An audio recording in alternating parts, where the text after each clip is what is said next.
In 1960, a young woman was running away from something that she shouldn't have done. Everything would have been fine if it hadn't been for her choice of accommodation.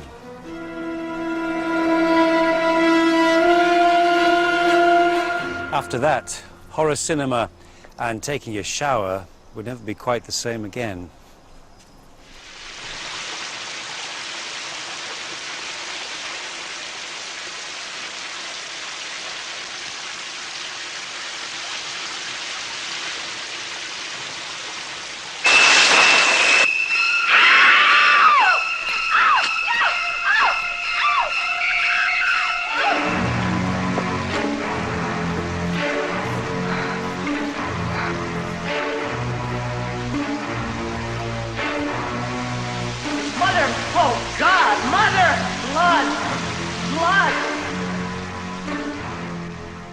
Psycho casts a long shadow over American horror cinema, and not just because of its shocking set pieces. Its commercial and critical success gave filmmakers permission to break the established rules of storytelling. You fancy killing off your lead halfway through the picture? By all means. Psycho promised to make the cinema a far more dangerous place, where anything could happen. Mrs. Bates.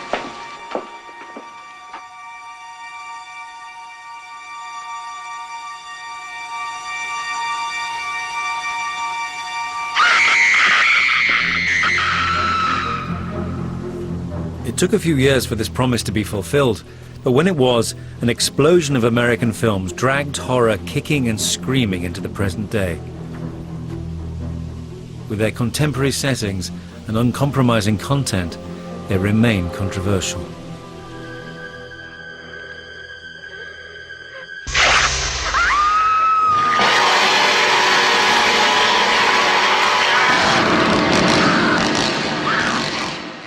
For me, this was a new golden age of horror cinema, but it also left a rather troubling legacy.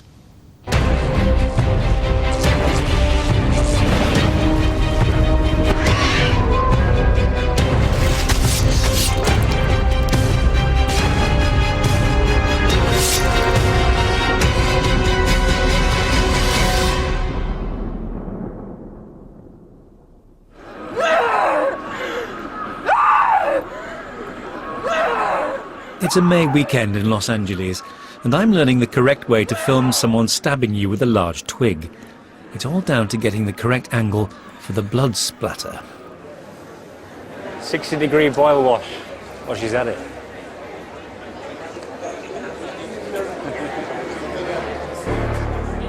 This is a horror convention where fans from across America have gathered for a festival of shopping, film screenings, and fancy dress. Horror cinema now has a loyal following that protects it from the periodic slumps of its earlier years. More than anything else, it was the new wave of American films that emerged after the late 60s that made this possible. Thanks to their fearsome reputation, these films are often seen as only being for hardcore horror fans, but I think they deserve a wider audience. To find out why, let's flip back to 1968, when a small independent film appeared almost out of nowhere and put American horror back on the map. There we are, the very thing. They're coming to get you, Barbara. Stop it! You're acting like a child. They're coming for you. Look, there comes one of them now. He'll hear you. Here he comes now. I'm getting out of here. Johnny.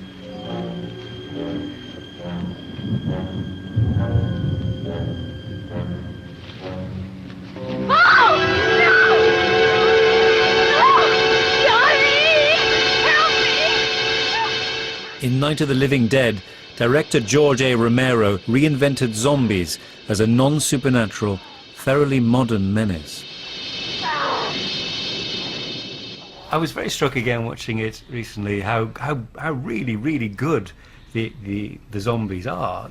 Everything which now people do as their standard zombie, it's absolutely there. What did you actually ask them to do to be the Living Dead? Right from the pop, I've said, just do your best dead. don't do. Frankenstein, just if you were dead and weak and you were having a hard time walking, and just do what you'd like. And I find that people are just so creative with it.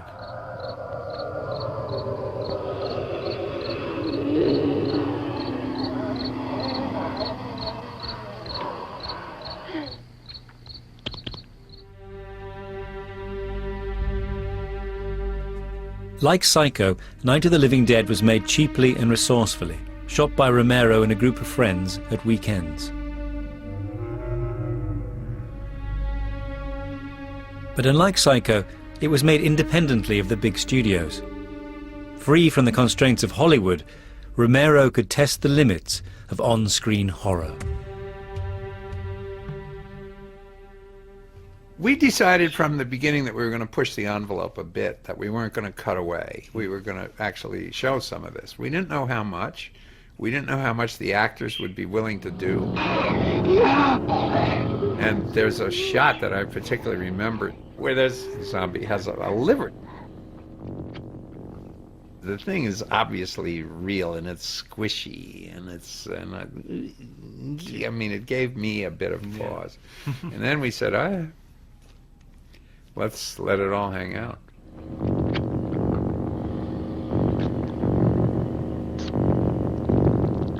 But the film challenged audience expectations in even more important ways. I think the biggest reason that Night of the Living Dead was sort of talked about as sort of essential American cinema, particularly of that decade, was because the lead actor was an African American. Mm-hmm. And that, I have to say, was a damn near pure accident. Dwayne Jones was the best actor from among our friends.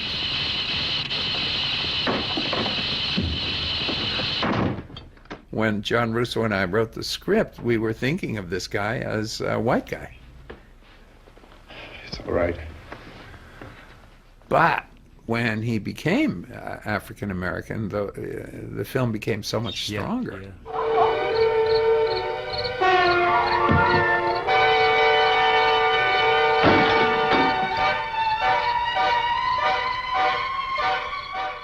Night of the Living Dead is raw and violent, but not, I think, gratuitous, because it feels true to the era in which it was made.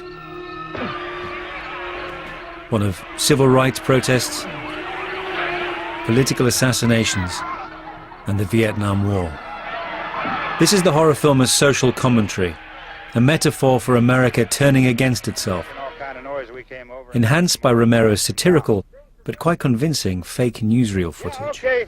Chief, if I were surrounded by 6 or 8 of these things, would I stand a chance with them? Well, there's no problem. If you had a gun, shoot them in the head. That's a sure way to kill them. If you don't, get yourself a club or a torch. Beat them or burn them. They go up pretty easy. We knew that there was some anger in the film. What we were talking about mostly was the disintegration of the family unit and of the community, the disintegration of community was what we felt. Also a bit of anger that peace and love had not worked as well as we might have liked. And all of a sudden, you know, the world was still in the same sort of state of collapse and chaos that we'd all been trying to repair.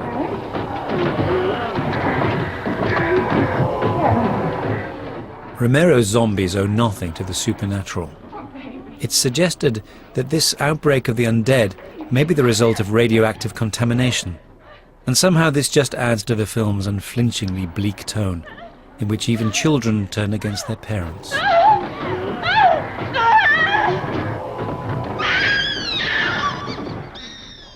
And taking a cue from Hitchcock, Romero is unsentimental about the fate of even his most sympathetic characters. You, drag that out of here and throw it on the fire. Nothing down here. All right, go ahead down and give him a hand. Let's go check out the house, man. There's something there. I heard a noise.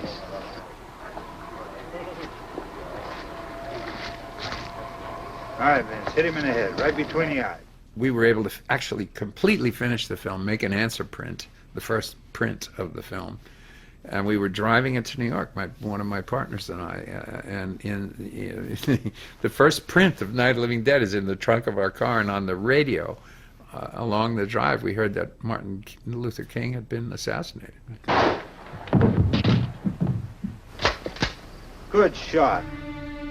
The success of Night of the Living Dead changed the horror business model. It showed that low-budget independent films could turn a decent profit.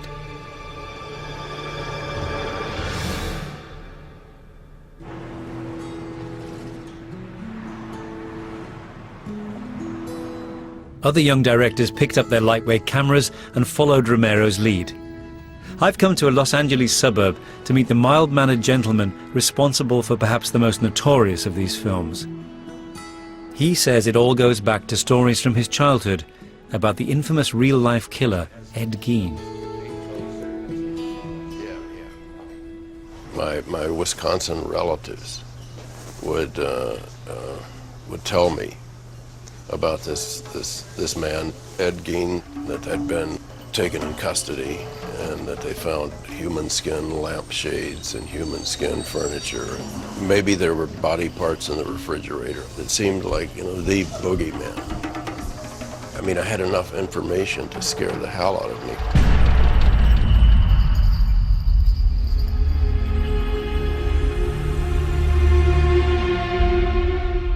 The same case inspired both Psycho and Hooper's 1974 film, The Texas Chainsaw Massacre, which presents itself as a true story, a kind of Crime Watch reconstruction from hell. There's nothing supernatural or even science fiction about the film, but its characters find themselves trapped in a backwoods America which seems to have been bypassed by progress, a place where a family house can also be a slaughterhouse, a place that's atavistic and cannibalistic. Before I'm making Chainsaw, I started really considering what makes horror work based on my experience of seeing films. And I found, to me, that films set in and around death gave it an additional tone, because, the death is the ultimate monster. Also, I wanted to show that the process of death wasn't as simple as sticking someone with a knife and 2 frames later they expire. Hello?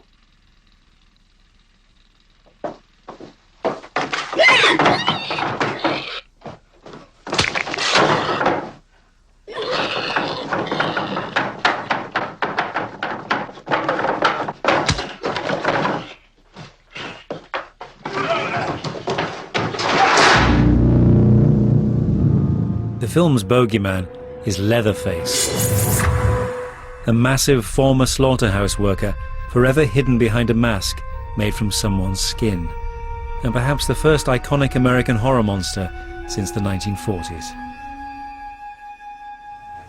Leatherface himself, going back to the sort of classic monster tradition, is quite Karloff-like. From an initially terrifying sort of hulking brute, he has moments of pathos, absolute farce. It's all about a very bad day. I mean, it's a bad day for everyone. It's a terrible day for Leatherface. Leatherface, he keeps wondering, where the hell are all these kids coming from? To the point he sits down by the window and looks out, and then he starts patting his face because he knows his ass is in such terrible trouble. This dark strain of humour came as something of a surprise when I eventually saw the film, having always been slightly scared off by the title. Surely one of the starkest and most perfect in cinema history. And I was also surprised by the lack of gore. This is a film where it's not what you see, but what you hear that's truly terrifying.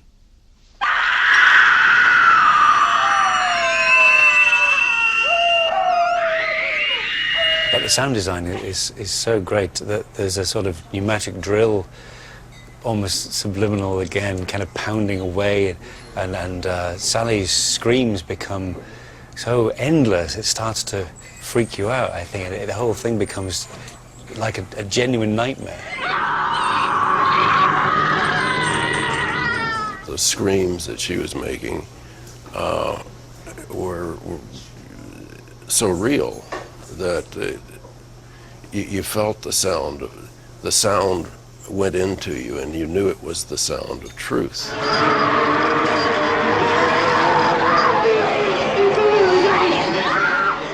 Had those been fake Hollywood screams, it would have meant nothing. I mean, it had to be someone that just knew she was going to be ripped apart. Rest assured, gentle viewer, you don't see anyone being ripped apart in the Texas Chainsaw Massacre. For all its reputation, this is a film about psychological rather than physical torture, although the actual filming seems to have involved a bit of both.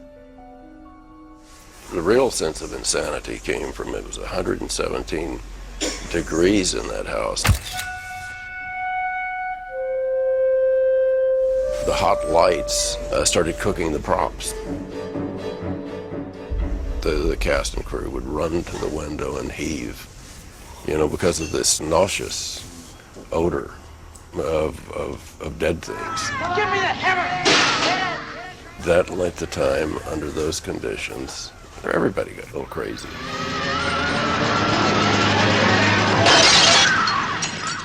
They all hated me at the end of the movie. I mean, there were two rap parties going on. One, the groups were split, and my rap party was sitting on the porch of the house all by myself.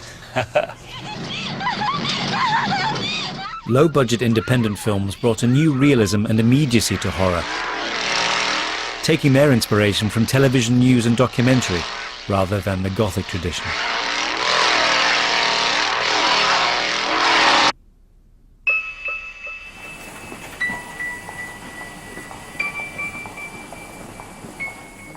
But horror was also getting proper money behind it once more.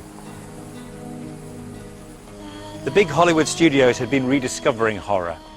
Unlike the independents, they didn't want to let the supernatural go. But even their glossiest productions now had a fresh, contemporary edge. At the forefront of this new cycle of Hollywood horror was Paramount Pictures' Rosemary's Baby. Released in 1968, it's the story of a young couple who move into a New York apartment unaware that their elderly neighbors are Satanists. It was the first American picture by an acclaimed European director, Roman Polanski, and it starred a fashionable young actress, Mia Farrow, as Rosemary, sporting an equally fashionable Vidal Sassoon haircut. Rosemary's Baby had an interesting topical subtext about women's independence and control over their bodies. But it also served up a classic horror climax, where some delicious dialogue helps Polanski get away with not actually delivering a shock reveal.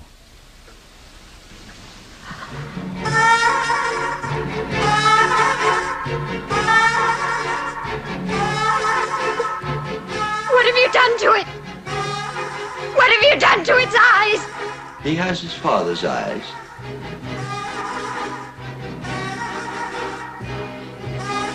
What are you talking about? Guy's eyes are normal. What have you done to him, you maniac? Satan is his father, not Guy.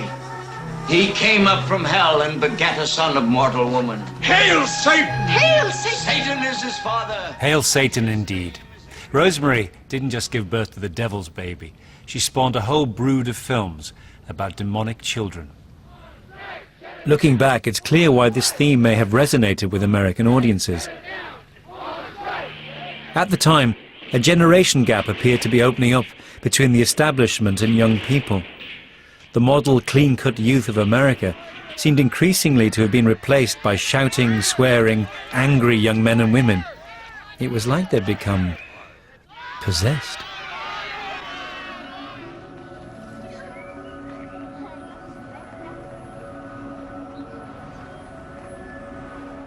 But who would have thought that one of the most disturbing screen monsters of all time would be played by a wholesome-looking 14-year-old called Linda Blair?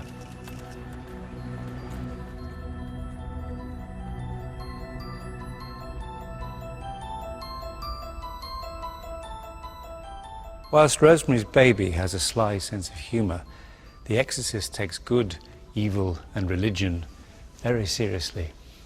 It depicts in graphic detail the transformation of a loving daughter into a hideous demon-possessed creature.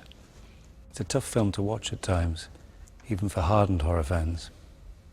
It's burning! It's burning! Do something, Doctor, please help her! Please, Mother!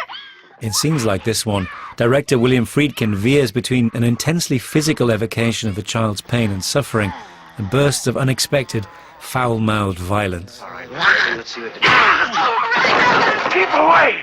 The sow is mine! The Exorcist was one of the most widely seen films of its time, and its projectile vomiting and rotating heads have become part of the lexicon of popular culture. But I think that lurking beneath the set pieces is an even richer and more disturbing film.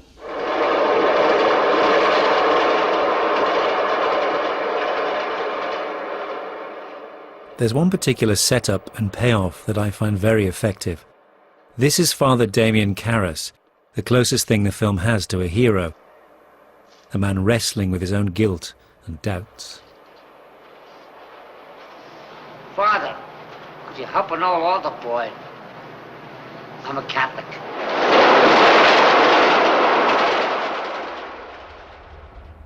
It's not until an hour of screen time later that Karras finally meets the possessed Reagan. Well, then let's introduce ourselves. I'm Damien Karras. And I'm the devil. Now kindly undo these straps. If you're the devil, why not make the straps disappear? That's much too vulgar a display of power, Karras. Where's Reagan?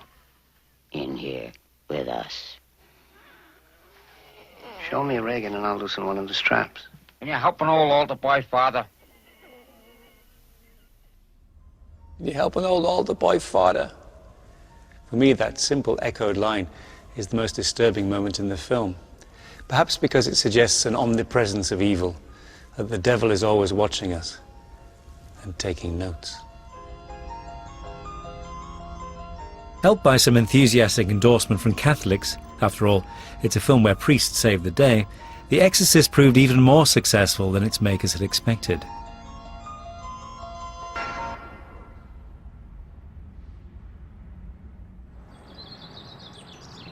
Satan had cemented his position at the head of the box office, and Hollywood now felt confident enough to put big money and big stars behind him.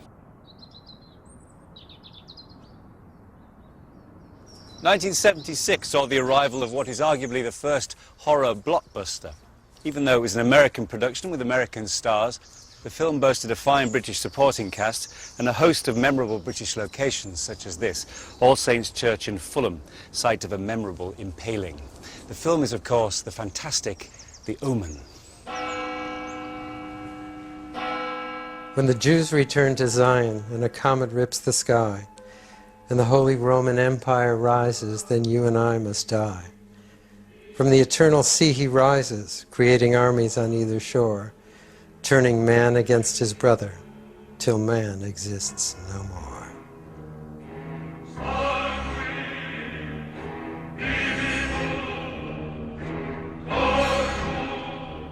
The Omen purports to be based on biblical prophecy, but you'll struggle to find its most famous verses in the book of Revelation. They were a complete invention by writer David Seltzer.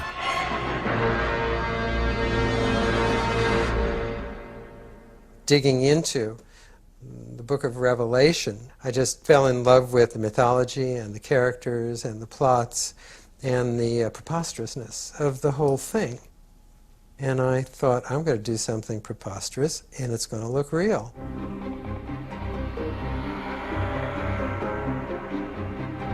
Seltzer uses the myth of the apocalypse to create a plot in which the American ambassador to London, played by Gregory Peck no less, adopts the Antichrist.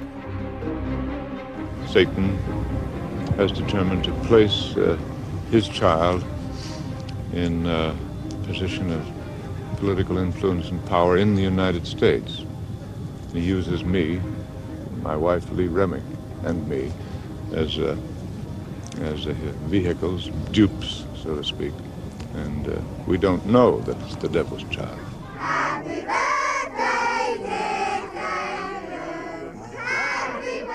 How do you feel when Gregory Peck came on board?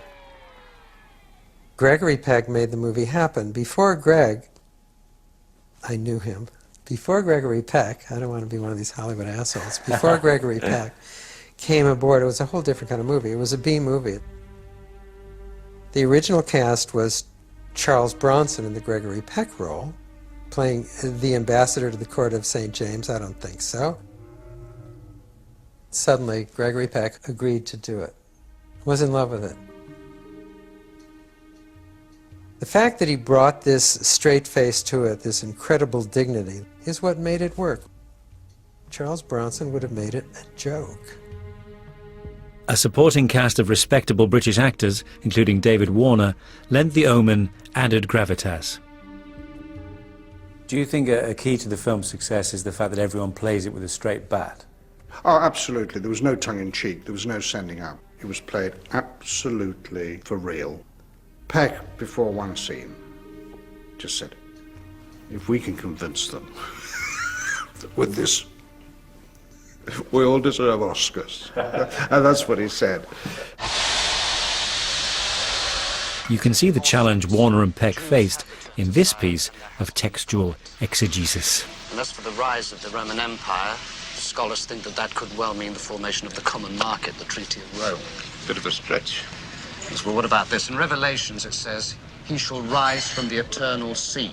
Well, that's the poem again. From the eternal sea he rises, creating armies on either shore. That was the beginning of it. And theologians have already interpreted the eternal sea as meaning the world of politics.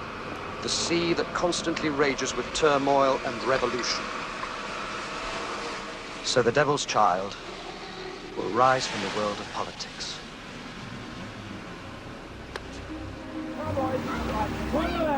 The Omen is all the more effective for the fact that we never see anything explicitly supernatural happen on screen, just a series of rather unfortunate events, such as a nanny hanging herself at a children's party. The reason it felt so frightening is that there was a critical mass, an accumulation of coincidental, horrific accidents, any one of which, out of context, could have looked like it could have happened. But then you began to get the accumulation and understand that there was this wave of evil coming toward these characters that they would ultimately not be able to escape. The film really begins to raise its game with the death of a priest and former Doctor Who, staged here in Fulham with an almost operatic flamboyance. Were you there for the spearing of Patrick Troughton? I was there on the day that Patrick Troughton was speared, and I think these days it would have been all done CGI, but we were just a bunch of kids putting on a show with cardboard and Scotch tape. There was a fishing line that went from the top of the church and was anchored in the ground behind Patrick, and on cue it was sent sliding down. There was just a little wooden spear, very light, sent sliding down that fishing line, and as it supposedly came through and was really landing behind him, Patrick just went. And that's an effect that would cost $200,000 today. It costs about $7.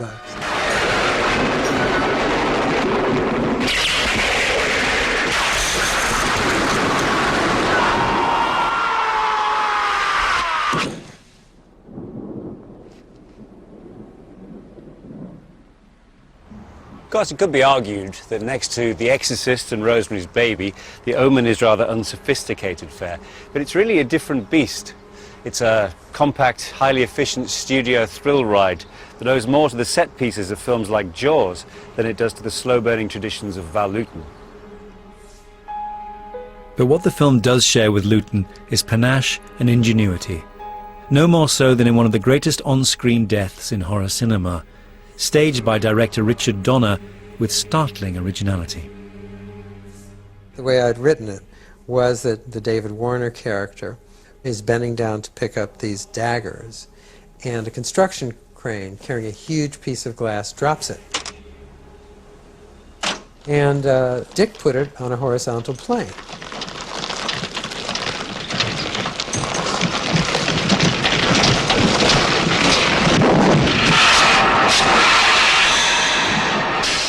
When I saw that head twirling, and I saw the dailies of it twirling in slow motion, I thought, oh yeah, Dick is doing something very special here.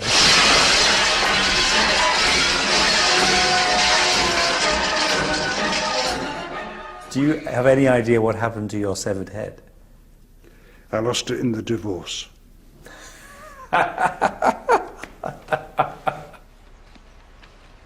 Unlike in The Exorcist, good does not triumph in The Omen. Excuse me, Mr. President. When you're ready to leave, your car is right over there. In a moment. Yes, sir. At the end of the tale, Damien the Antichrist is the last character standing. But in its very final shot, the film does something highly daring for a 70s horror film. It breaks the fourth wall. Does that smile mean we're all in on the joke, or that the devil knows we're watching? But you don't believe in the devil? No, certainly not. I wouldn't be messing around with stuff like this if I did.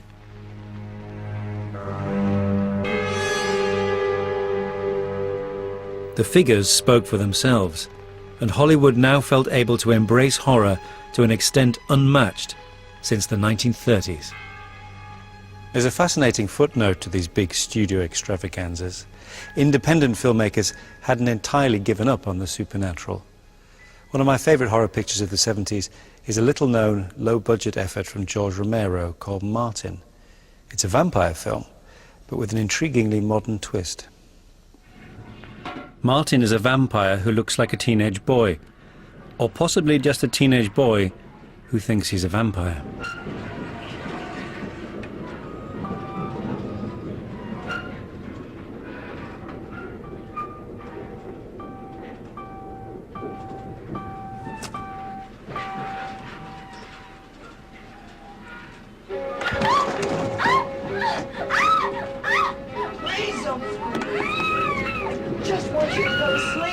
With no obvious supernatural powers, he subdues his victims using drugs and violence.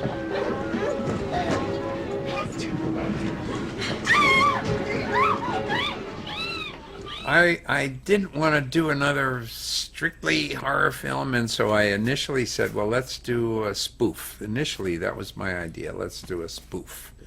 A vampire who is having problems living in the modern age. Somewhere along the way, an idea came to me that this could be quite tragic.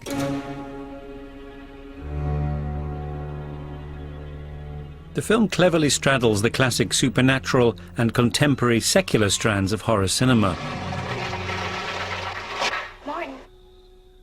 Martin is haunted by memories, or maybe just fantasies, of a romantic, gothic past.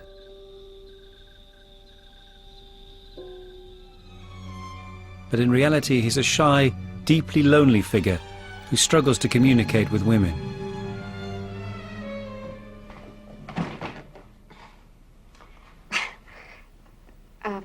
You must be Martin.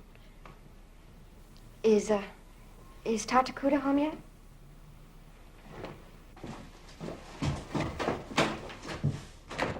I said, what if this is some kid who just is attracted to women, but doesn't know how to approach it? It's this mystery. How do I get there? I mean, he keeps saying, I'd love to do the sexy stuff. Sexy stuff when someone is awake. I mean, you know, but he feels he has to knock them out in order to do it. I was just trying all across the way to sort of warp it out.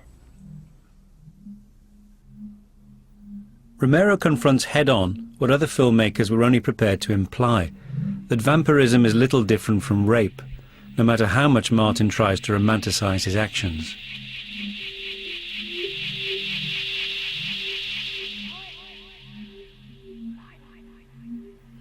Is he a fantasist who thinks he's a vampire? Oh, gosh, I think completely he is, completely. I mean, you have to make a decision when you're doing a film like that where you want it to be ambiguous. But you have to make a decision so that you don't violate your own rules. But while George Romero was deconstructing traditional horror, a Canadian director was taking the genre in an entirely new direction.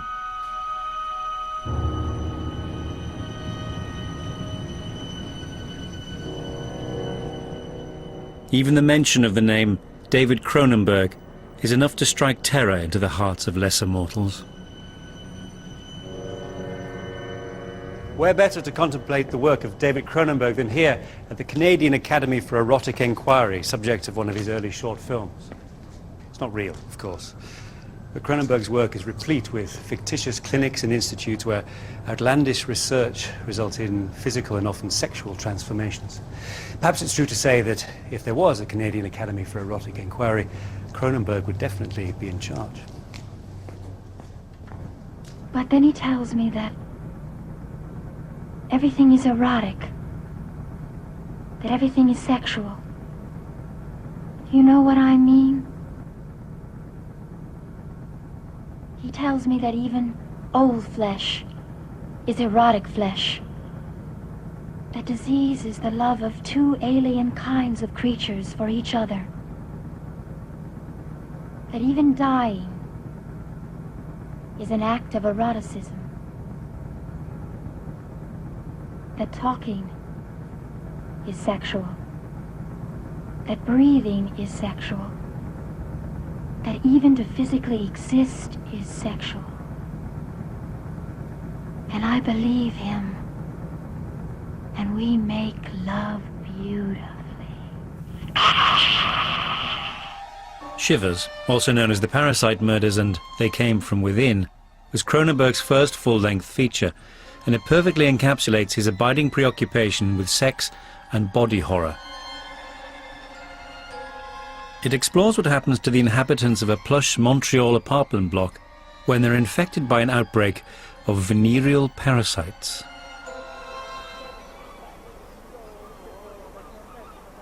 I take a walk nearly every day. Oh, this is a very good...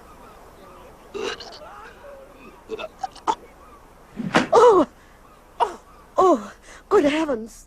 It's fair to say that Cronenberg's cast, which included horror queen Barbara Steele, may not quite have realised what they were in for. I don't think I read the script carefully enough. I just thought, oh, well, that'll be a nice little trip to Canada. Cronenberg loves bodily fluids, as we found out in subsequent movies, you know. They materialise all over the place. And he certainly sort of pulled it off with the Parasite Murders or Shivers, with these repulsive creatures coming out of the bathtub in this insane kind of disgusting, falling apart, parasitical thing that looks like, you know, the crown jewels coming up towards me. I just thought, God, what am I doing here? This is insane.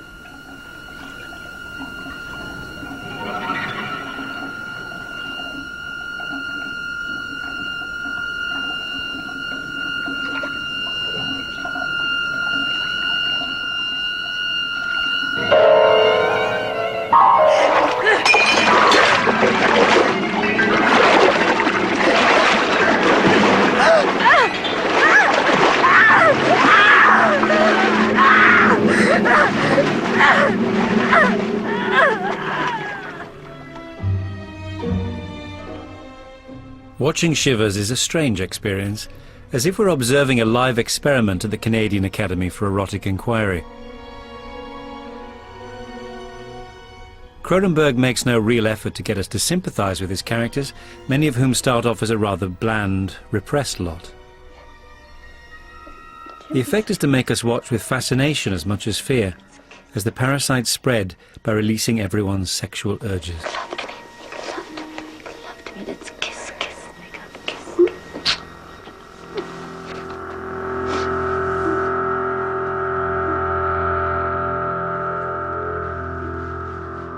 I think he is more comfortable when he was filming the things which were really important to him, which were, in fact, of course, all the parasites and all the repellent stuff.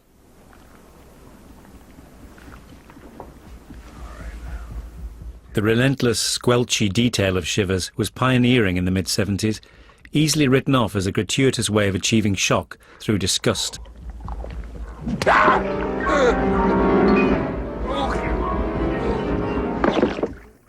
I think what really depresses me about that film is that it's so utterly unhealthy. It's not going to corrupt anybody, but equally it's not going to do anybody any good.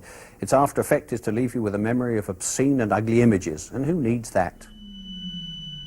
But Cronenberg's later films, such as Scanners and The Fly, showed that the effect of physical and psychological transformation is an abiding theme in his work.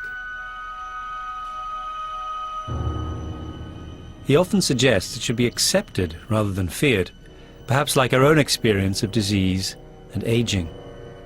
Of all the filmmakers to emerge during this era, Cronenberg has the most intellectual agenda.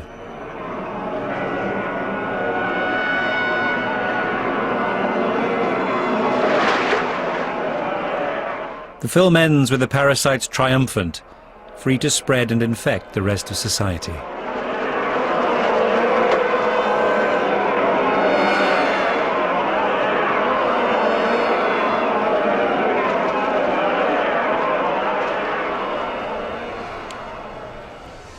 Shivers boasts the classic 70s downbeat ending. Or does it? What's particularly chilling is that Cronenberg is at best ambivalent towards the parasites. Perhaps his characters have been strangely liberated. Most horror movies have a pretty clear sense of defeat or victory. Few end on such a disturbingly ambiguous note.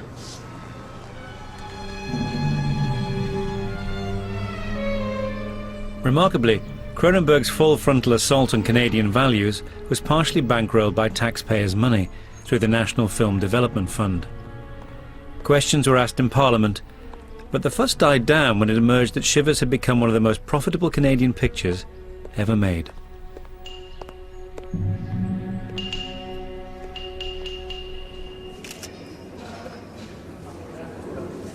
Back in Los Angeles, a long way from Cronenberg's wintry Montreal, a strange ritual is being enacted at the horror convention.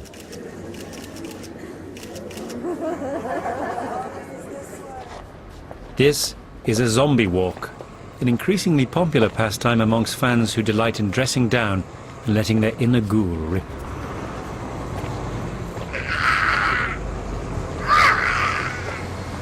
You're going too quickly. This is not 28 days later. He's doing it properly. It's hard to imagine Cronenbergian parasites or demonic children inspiring this kind of affection, but zombies have now become A-list monsters. And the turning point was in 1978, when George Romero made a second groundbreaking zombie picture, Dawn of the Dead, that taught us to love The Walking Dead. I was so cowed by the things that have been written about Night of the Living Dead that for years I resisted doing another one. I didn't want to do another one which was just zombies in a little farmhouse. I thought that I needed some sort of a really central theme at the heart of it. And then I socially knew the people who developed this big shopping center. It was the first indoor shopping mall anywhere near Pittsburgh. Now they're on every street corner. I said, oh, here's something that I can really have a little fun with. What the hell is it? Looks like a shopping center, one of those big indoor malls.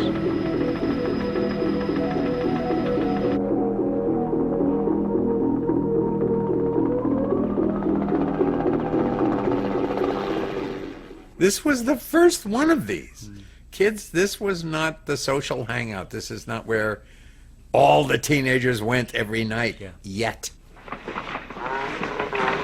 Romero's heroes take refuge in the mall, surrounded by ravenous zombies.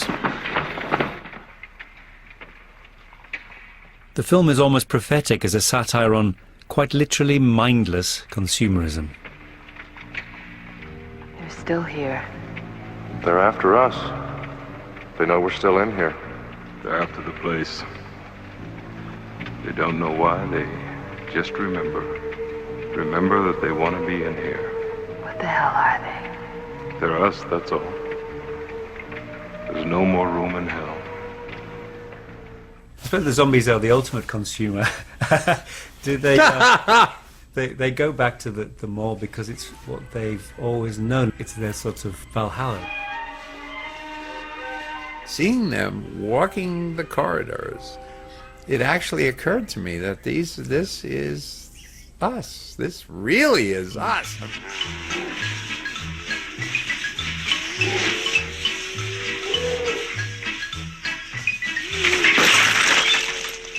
There's something about desire.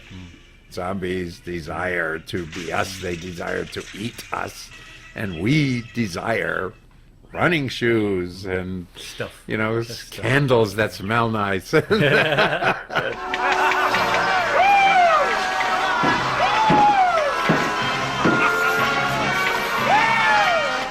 the comedy, the satire, very important? I've tried to put it in there from the pop into my films. I think it softens it. It makes it more of a conversation between you and I. It's a little joke. It's like a joke before an important speech. Yeah. You know, it says, wait a minute. I mean, we're friends here. You know, let's chuckle about this and not get too upset. And I think it's quite important. Lest this is all sounding too respectable, it should be observed that Dawn of the Dead mixes its satire with an unprecedented dose of gore.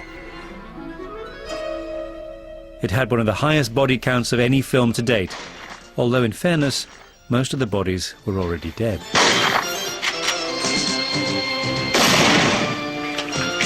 Hey, when the door opens, push. That's it, push. That's it. You know the Coyote and Roadrunner cartoons? Yeah. I think the zombies are the coyotes of Monsterland. They're there to be damaged. Say goodbye, Creed.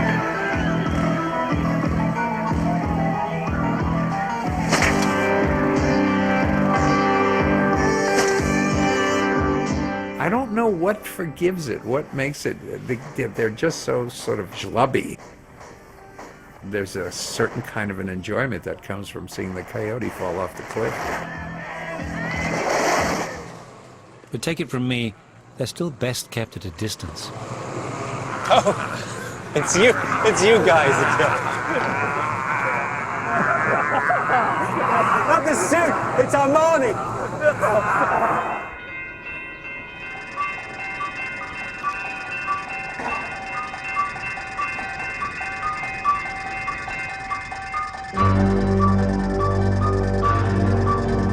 Dawn of the Dead's blend of slapstick gore and social satire showed just how much horror films had evolved in the 1970s.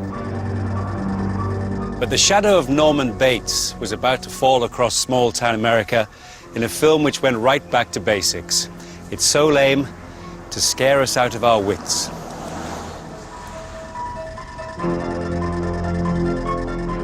The final destination on my horror itinerary is the scene of the crime of Halloween.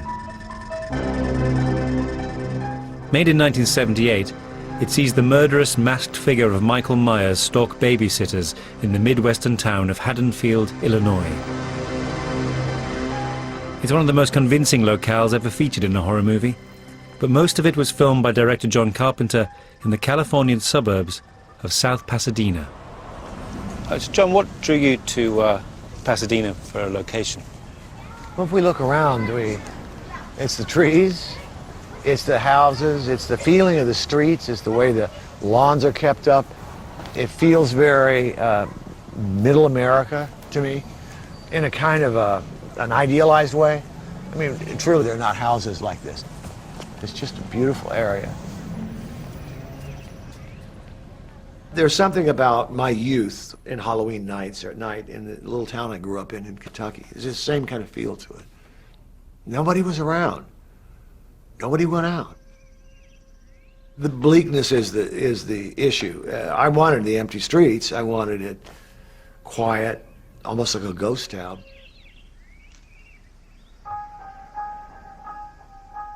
Carpenter uses the empty streets to build a pervasive sense that his characters are under surveillance from a barely glimpsed figure.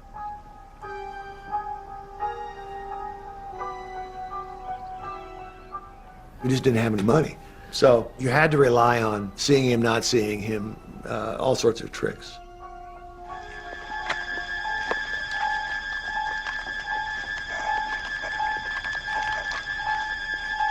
Let me look. Look where? Behind the bush. I don't see anything. The guy who drove by so fast, that one you yelled at. Oh, subtle, isn't he?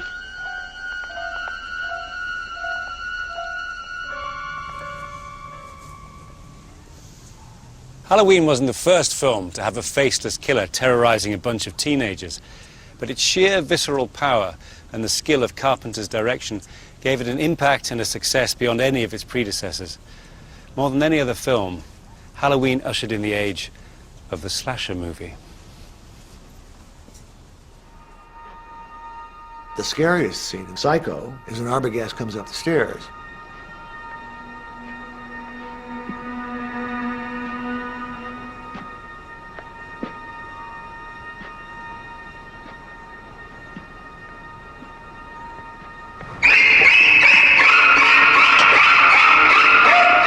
That moment of coming out of nowhere influenced me for Halloween. I thought, well, if you establish this guy, and you establish he can be anywhere, then the audience is going to start to believe he's anywhere, in any shadow.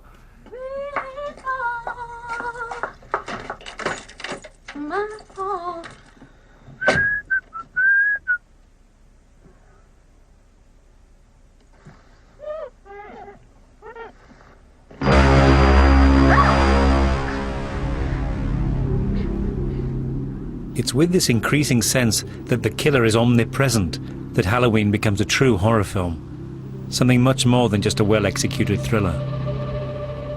Like the devil in The Exorcist, Michael Myers is anywhere and everywhere, and seems unstoppable by any physical means. It makes the film an immensely scary watch.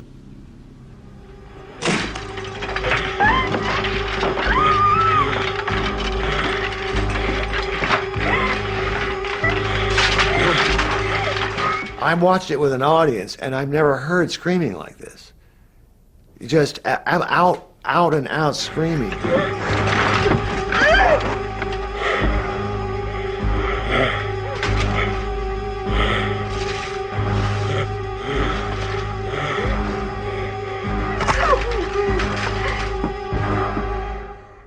The scene after the closet scene, it's a Panavision shot, so she's in the foreground in the doorway, and we're focused on her, and in the background his body's lying there out of focus, and he sits up.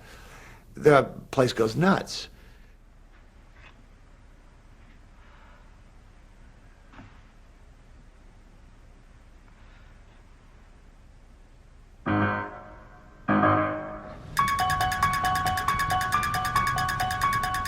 It's been a long time since I've been here. So this is Laurie Strode's house. It is.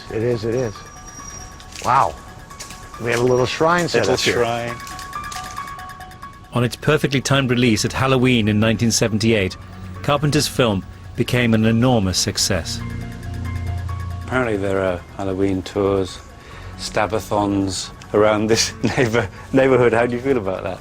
I had no clue at the time that any of this would be taking place, because all we wanted to do was make a movie. We were young, the future was ahead of us, life was great, and all we cared about was getting a movie done. I had no idea this would happen. Halloween is the consummate slasher movie, but I'm not so enthusiastic about its legacy. A slew of lower quality, increasingly gory serial killer outings that would overwhelm the genre for years to come, like horror's equivalent of Dutch elm disease. One of the reasons that Halloween ushered in so many horror films was because it was cheap and it made a lot of money. So others said, oh great, what a great way to make some money. Just because I opened the door doesn't mean that every person that steps through is going to take the horror film to its next plateau. But I could have. You can blame me for anything you want to. I take full responsibility. But, I mean, you see the movie and you're like, all right, what did you think when you first saw it? Back at the Los Angeles Horror Convention, the zombies are having a lie-in, and I'm looking at a roll call of more than half a dozen actors who've played Michael Myers in what's become an unkillable Halloween franchise. Sometimes it doesn't feel like things have moved on much since 1978, which for me marks the end of the last sustained period of horror creativity. Today's directors often seem content just to follow, zombie-like, in the footsteps of Carpenter, Hooper and Romero.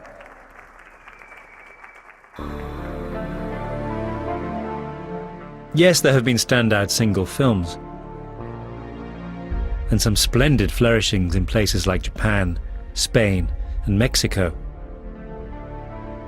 But in America and Britain, too much horror seems like more of the same fare, spiced up with pointless torture, and at the risk of sounding like an old curmudgeon, I have little appetite for it. I think the older you get, the more you feel your own mortality, the more your sort of tastes shift. Mine have certainly shifted more towards a love of ghosts and spookiness, and away from blood and gore, which as a teenager I sort of lapped up to, for want of a better expression. I don't in any way impugn anyone's thrill and fun, but I'm very much with George Romero, that without satire, without a context, it can be just exactly what it looks like, which is just people having their throats slit. Back when I was a young horror fan, it felt like a somewhat solitary existence. Now there's a huge, thriving horror subculture, a kind of constituency of horror. They're the loyal custodians of the genre, but I worry that horror cinema feels it no longer needs to reach out beyond them. And many ordinary filmgoers feel excluded from today's horror pictures.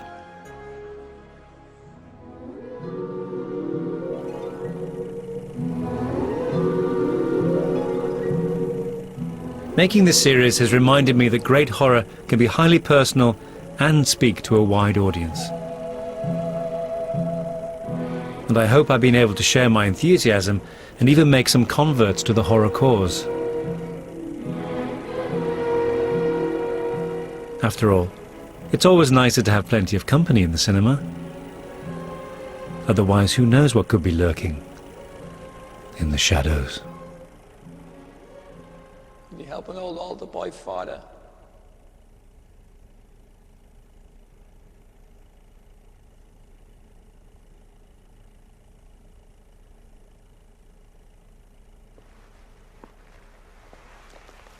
Just a moment, ladies and gentlemen.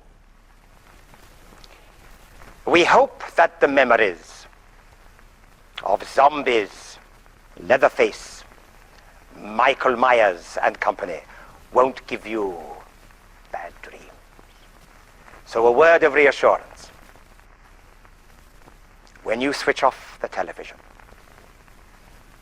and the lights have been turned out, and you dread to look behind the curtain in case you see a face appear at the window, well, just pull yourself together and remember that after all, there are such things.